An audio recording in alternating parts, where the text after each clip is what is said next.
నిన్నొక పెద్ద break through అంటారు. అంటే టెర్రరిస్ట్‌లకు సంబంధించి ఒక పెద్ద దెబ్బ పడింది.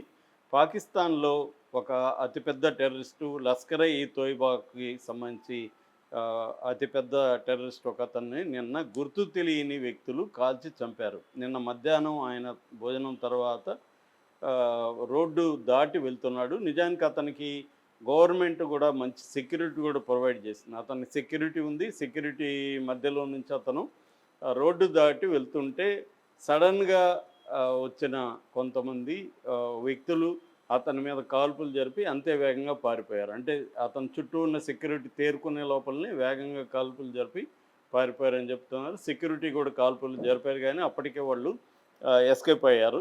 అలా ముందుగా వాళ్ళు ప్లాన్ చేసుకున్నట్టుగా చెప్తున్నారు. ఏదేమైనా ఇతను ఎవరు? అతను ఎలాంటి టెర్రరిస్ట్ యాక్టివిటీలు ఇండియాలో ఆల్రెడీ చేశాడు?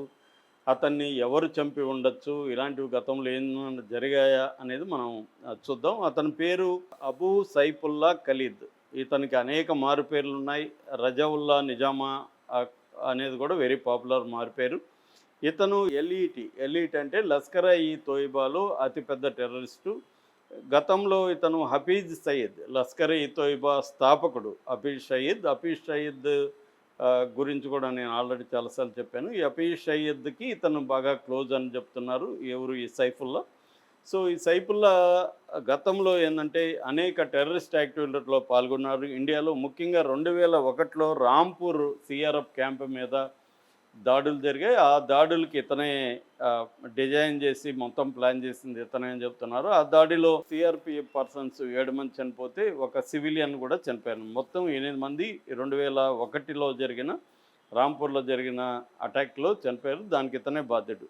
నెక్స్ట్ 2005లో బెంగుళూరులో Indian institute of science Congress జరుగుతూ ఉంది. ఆ కాంగ్రెస్‌కి సంబంధించిన క్యాంపస్‌లోకి వెళ్ళి సడన్‌గా తీవ్రవాదులు కాల్పులు జరిపారు. అందులో మనీష్ చంద్రపురి అనే ఒక సైంటిస్ట్ చనిపోయాడు.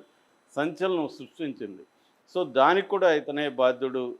ఈ సైఫుల్లా అనే బాధ్యుడు అని చెప్తున్నారు. నెక్స్ట్ మూడవ సంఘటన 2006లో నాగపూర్‌లో ఆర్ఎస్ఎస్ కార్యాలయం మీద ఒక టెర్రరిస్ట్ గ్రూపు అటాక్ స్టార్ట్ చేశారు.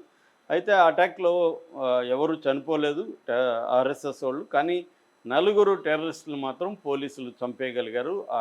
ఎదురు కాల్పులు జరిగాయి. అందులో నలుగురినైతే పోలీసులు చంపగలిగారు. దానికి కూడా ఇతనే కారణం. సో ఈ 3 సంఘటనలు సిఆర్‌పిఎఫ్ మీద attack, Indian institute of science Congress మీద అటాకు, ఆర్ఎస్ఎస్ హెడ్ క్వార్టర్స్ మీద అటాక్. ఈ 3 దాడులకి ఇతనే సూత్రధారి అని చెప్తున్నారు. ఆ తర్వాత ఇతను ఏం చేశాడంటే నేపాల్‌లోకి వెళ్ళిపోయి నేపాల్‌లో వినోద్ కుమార్ అనే ఒక పేరు మార్చుకొని ఐడీ క్రియేట్ చేసుకొని నేపాల్‌లోనే ఉంటూ అక్కడ నగ్మా బాను అనే ఒక నేపాలీ అమ్మాయిని కూడా ఇతను పెళ్లి చేసుకున్నాడు. సో అక్కడ నేపాలీ అన్నట్టుగానే అక్కడ అందరినీ నమ్మించాడు. అయితే ఈ క్రమంలో మన ఇండియన్ ఇంటెలిజెన్స్ ఏజెన్సీలు ఇతను ఉనికిని కనిపెట్టాయని చెప్తున్నారు. కనిపెట్టి తనని ట్రేస్ చేయడానికి ట్రై చేస్తుంటే ఆ విషయం ఇతనికి అర్థమైపోయి ఇతను పాకిస్తాన్‌కి పారిపోయాడు. తన నేటివ్ ప్లేస్ మట్లీ అని ఉంటుంది. అక్కడికి వెళ్ళిపోయి అక్కడ ఉంటున్నాడు గత కొంతకాలంగా. సో అతను ఉంటున్నప్పుడు అతన్ని ఎలా ట్రేస్ చేశారు? ఎవరు చంపారు? అనేది ఇంకా బయటికైతే ఎవరు అనౌన్స్ చేయలేదు. కానీ పాకిస్తాన్‌లో ఉండే అనేక సంస్థలు దీని వెనుక ఇండియన్ ఇంటెలిజెన్స్ సంస్థలున్నాయి. ఇండియన్ ఇంటెలిజెన్స్ వాళ్ళే దీన్ని కోవర్ట్ ఆపరేషన్‌లో చంపారు అని అంటున్నారు.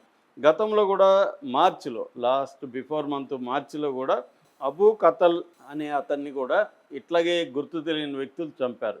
మామూలుగా ఏందంటే 2 రకాల పద్ధతులు ఉంటాయి టెర్రరిస్టులని. ఒకటి ఓపెన్‌గా మనం అటాక్ చేసి చంపడం. మన కాశ్మీర్‌లో 3 టెర్రరిస్టులని కొట్టాయి అనే ఒక టెర్రరిస్టు నాయకుడిని, మిగతా ఇద్దరిని మనం కాశ్మీర్‌లో మన మిలిటరీ చంపింది. అట్లా రెండవది ఏందంటే కోవర్ట్ ఆపరేషన్స్. మనకు గానీ ఇది ప్రముఖంగా చెప్పుకోవాలంటే 'మ్యూనిక్' అనే ఒక సినిమా ఉంటది. మ్యూనిక్ అని మనం పిలుస్తుంటాం. జర్మన్‌లేమో మించెన్ అని పిలుస్తారు ఆ పదాన్ని. అది జర్మన్‌లో ఒక సిటీ. సో ఈ 'మ్యూనిక్' అనే సినిమా 2005లో స్పిల్బర్గ్ డైరెక్షన్‌లో వచ్చింది. ఇందులో కథ ఏందంటే ఇజ్రాయెల్‌కి సంబంధించిన ఒలింపిక్స్‌లో పాల్గొనడానికి జర్మన్ పట్టణంలో 1972లో మ్యూనిక్‌లో సమ్మర్ ఒలింపిక్స్ జరుగుతాయన్నమాట. ఆ సమ్మర్ ఒలింపిక్స్‌కి పార్టిసిపేట్ చేయడానికి ఇజ్రాయెల్ క్రీడాకారులు వచ్చుంటారు.